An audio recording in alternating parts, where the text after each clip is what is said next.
Hello everyone, this is Bobo the Vulture, and it's time for more Let's Play Gran Turismo 2. It's a little bit past my LP and bedtime. Pardon me. It's a little bit past my LP and bedtime, but I gotten on such a tear with these, and looking at this now, I'm definitely misremembering what the licensing test was all like. I must have been getting it confused in my mind with the last time I did a Gran Turismo license test that wasn't for an LP, which was Gran Turismo 4. I'm thinking, because Gran Turismo 5 has like an experience points system rather than a take license test system. So if you like win enough races, they're like, you must be good enough to do the next thing. I might be completely misremembering that though. Anyways, this tests your skill in a powerful rear-wheel drive car. If you accelerate while the steering wheel is to the left or right, you oversteer right away and start spinning. Learn how to accelerate just right to avoid spins. And learn how to countersteer. Okay?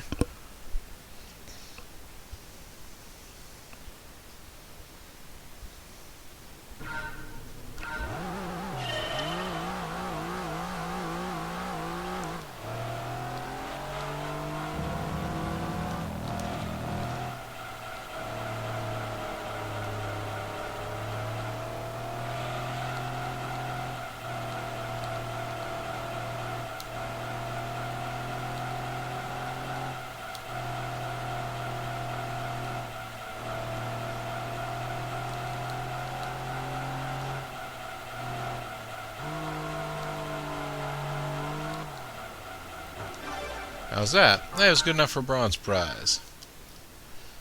I probably could have tightened up the circle a little bit there, but kept it on track. That's all I really need. Super fast corners!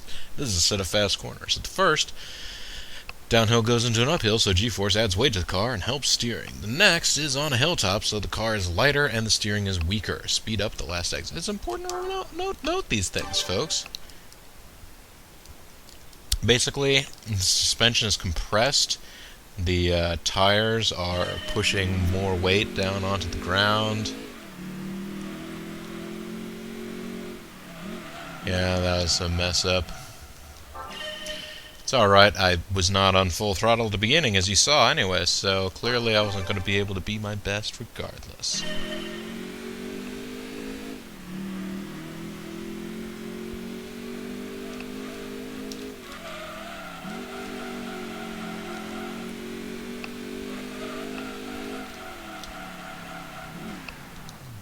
Okay, part of that was I wasn't braking enough. The other part is it's blind up there.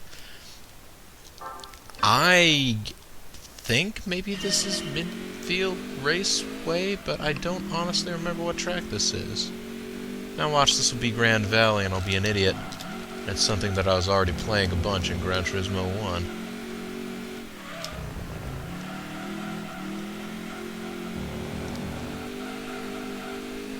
Oh, come on! Come on!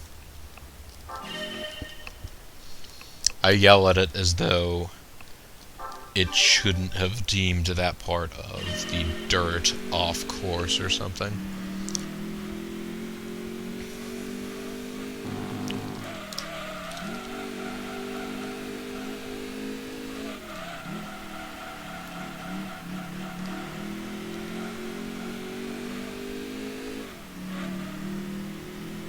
That felt pretty good. Let's see if I did well enough. Yeah, I did. Alright. I think maybe sometimes with these early tests, they just try and build up your confidence. Let's see. This is the start of Apricot Hill Speedway. Apricot Hill, maybe they did in future games. A tough section with 2 left corners in a row. First, with a gentle left turn, turn in and cut inside of the green rock. Then slow and aim for the outside of the next turn. A tight left. Ease braking while turning in. In an NSX. Why is that difficult to say? Linguists explain to me. Alright, this bit.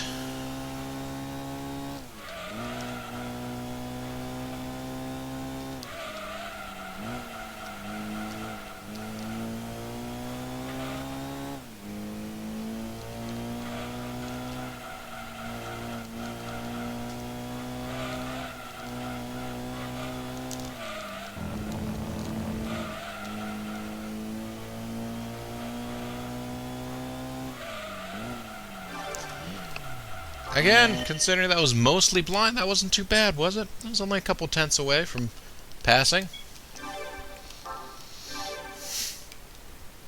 It's practically sight reading. It's conferring about something that I hadn't actually checked out in a number of years. This is actually going to be a far worse run.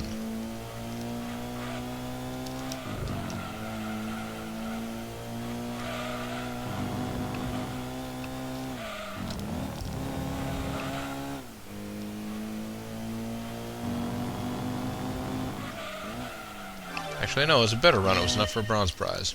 Good, we're moving on. I could have done better, see? That's the hope. Smoky Mountain Wrestling's on TV. Smoky Mountain North. This is the fast dirt section near the end of the Smoky Mountain North course. On dirt, driving translates slowly into a change of direction. Driving translates slowly into a change of direction, and you cannot trace well unless you consider the course layout and maneuver with a quick, even tempo. I think I know what they're trying to say, but yeah. Ford Escort rally car. This game has a lot more rally cars in it, folks. They're cool. They're even fun on tarmac, pavement, as well as dirt.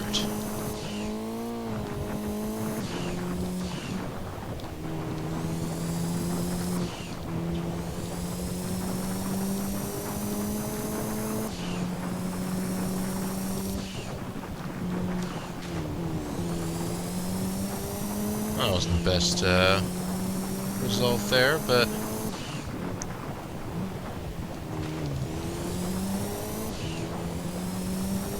though again, I did fairly terribly there, and I still got a bronze prize first go. It's okay, because honestly, I kind of like let's see, hill climbing techniques. I didn't realize that they were going to let us use this car in the licensing test. The Escudo Pikes Peak version is the win button for this game, folks.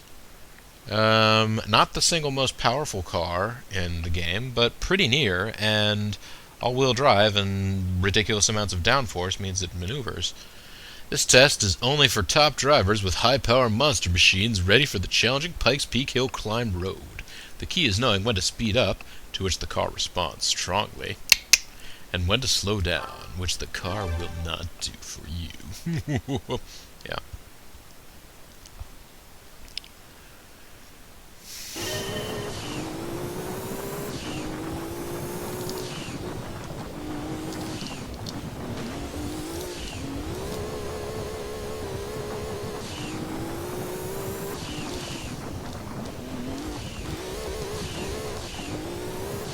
And that's the thing, you just keep thinking, oh, I've done too much. I'm going to,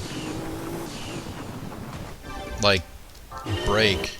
The car is gonna spin out. No, the instant you apply power, it immediately grips again. It's kind of crazy.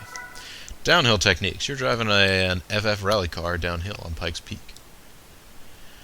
The car wants to speed up, and it's hard to slow down, so start braking early and keep your speed on target. It's an FF car, so if you lose control of speed, you'll start understeering.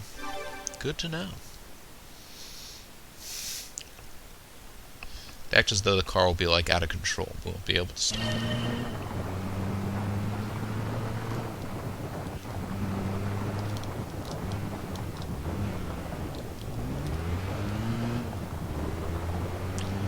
I guess it is kind of out of control.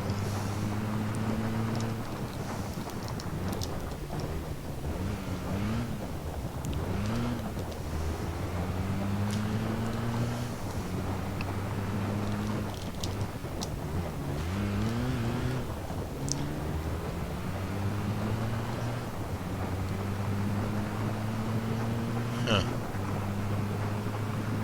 Man, driving a rally car that doesn't fishtail all over the place, or doesn't allow itself to drift out like that, is kind of sad and boring. But I got a gold prize for it. Alpha 155 touring car. This is also a really nice car, too, as I recall. This is an urban circuit test using a monster four-wheel drive car. After the first corner on the Rome course, where the road narrows and tracing is tough, there's a fast switchback to the Coliseum. The key to a fast time is to minimize steering and maintain high speed. Oh, it's not a very long section here.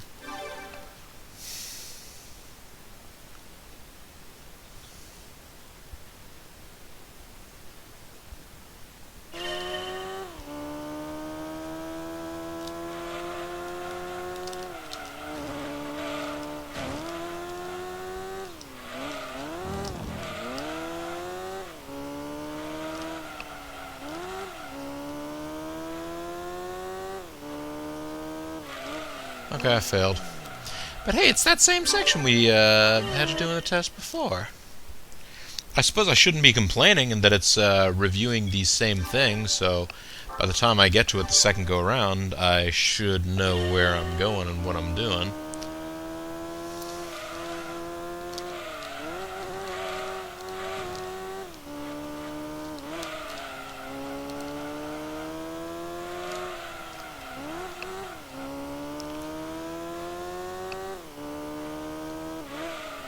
Oh, just barely failure. It's kind of a fun track. Or not a fun track. Can't believe I said that. It's a fun car.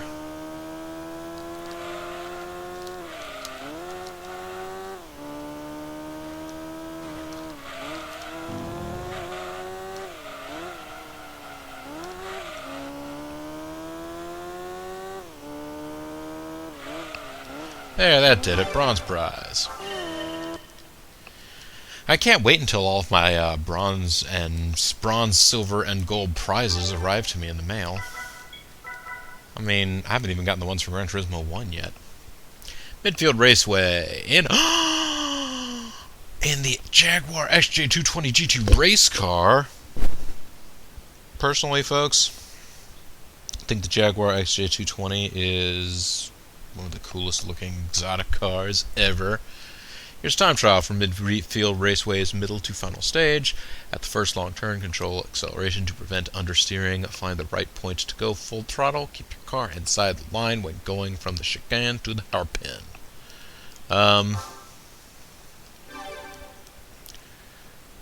You'll have to look at it during the replays. Because the street car and the race car don't actually look significantly different.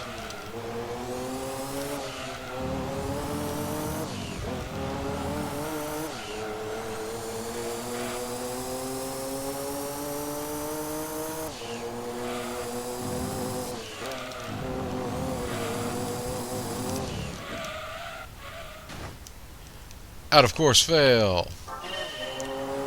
You know what? I'm going to go ahead and just watch the replay anyways.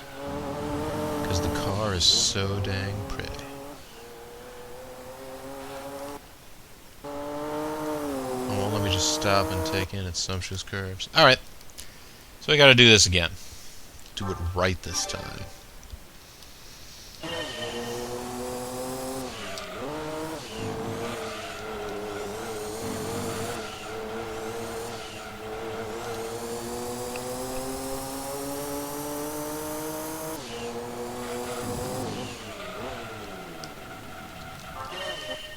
Fine, you won't let me cheat there. I was trying to cut corners. You can sometimes kind of get away with that if you have one wheel on still. Keep your car inside the line when going from the chicane to the hairpin. Oh!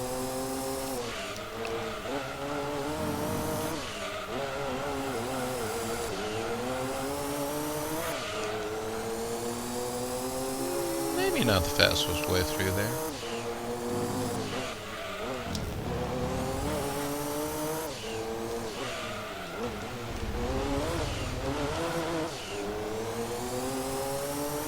So that's too slow, but it made it through.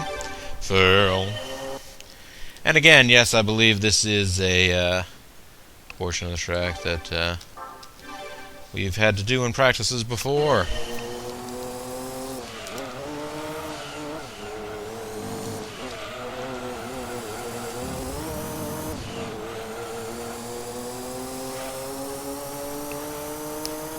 And yes, you are beginning to use ludicrously fast cars at this stage. Yeah, man, of course. I actually probably shouldn't even be braking. I mean, I should be braking, but nowhere near as much as I am.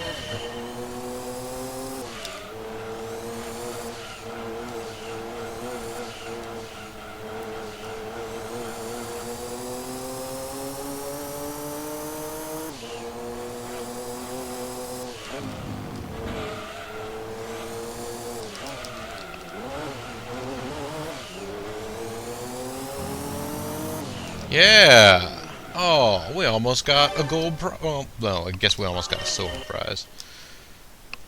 That was a pretty good run. Yay! Okay. Practical cornering, Laguna Seca, in an R390. Yes, here we go, folks. I am thinking of this game. This is the game where you start doing it.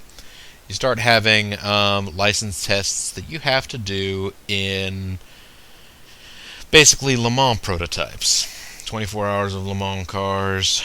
They are designed to exceed 200 miles an hour on a long straightaway in France, known as the Mulsanne Straight.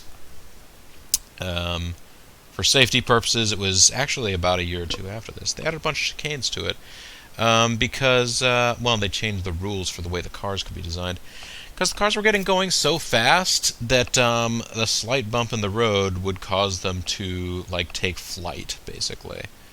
If you just look up Le Mans, Mercedes, I think Alan McNish and Mark Webber may have both been involved in instances there.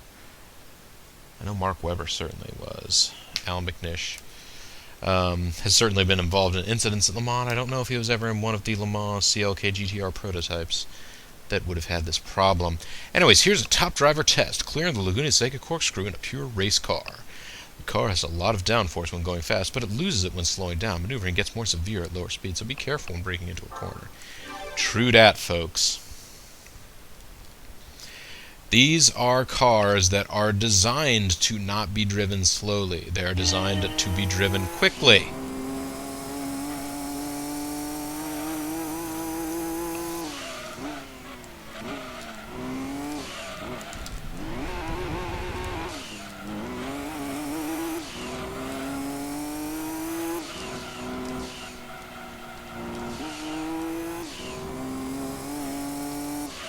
Too slow, Joe. Let's continue. Let's have a look at the, yeah, anyways. Le Mans prototypes, folks.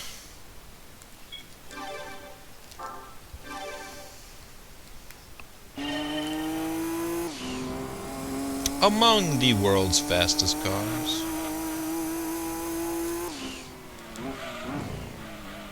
Yeah, it's pretty much not going to work. Okay, I gotta get braking long before then. I imagine where I actually was losing majority of my time there was in the section following the corkscrew. I probably had the right braking point here.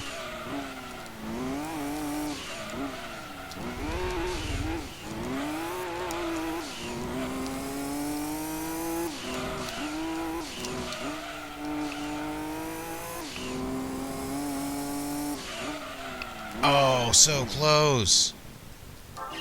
Yeah, I remember as a youth this was actually one of the sections of the game that really helped me. I think this was the last exam test that I passed. Like, I was able to pass whatever this final one is better than I was this one. Of course, I say that, and now I'm going to spend forever trying to do this. I just got really close and lucky once or something. We'll find out. You and me, folks, we're gonna find out together. And at this rate...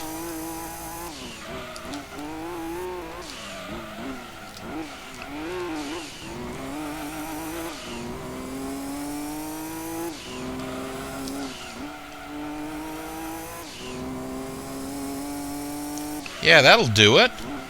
Ah! I remember, like, for a long time I couldn't get the A-Class International license because I couldn't get that test down right. I feel good about it. Is there one video game that, as an older gentleman, I've actually improved at doing? I don't know. Watch, I won't be able to do this test, whatever it is. Here you're driving a pure race car, full of downforce as you maneuver a fast switchback. At the first right turn, where you gain downforce, understeer hard to get on the outside. First right turn, you gain downforce. Understeer hard to get on the outside. Do the same. The next left turn, acceleration timing is the key. It's hard from the descriptions that they give you from those to get a sense of what exactly they're talking about. Oh, they're talking about this area.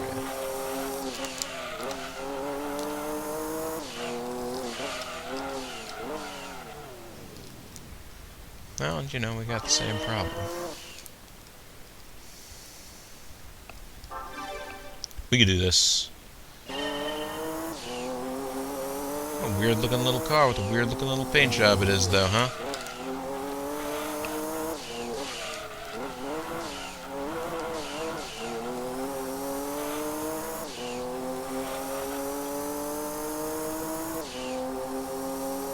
Yes!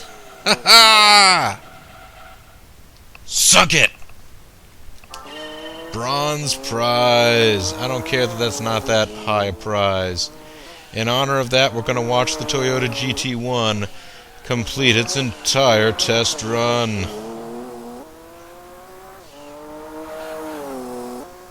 Look at it go. Look at me go. Look at us go. You and Bobo, folks. Together. Even though that car clearly only has one. IA license acquired. Save game? Yeah, save game. I'm saving the hell out of this game. Ah, that's a weight off my shoulders, folks. The gamble paid off. I was trying to think and sit here and think to myself, like, if I sit here and do all of the licensing, if I stay up late to get this accomplished, will I be able to get all of the licenses? Now, the question is, I forget, there is no super license in this game, is there? I think A International is the trixiest license of them all. But just to be sure, let's go out here.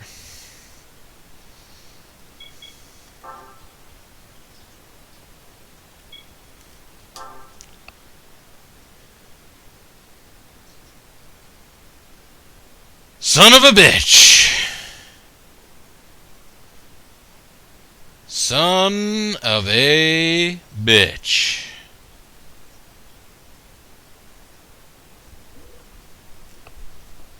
I'm not doing this tonight, folks. But when we come back another time, I may just not bother doing the super license test for a while, because I'm pretty sure the super license doesn't really apply for that many things.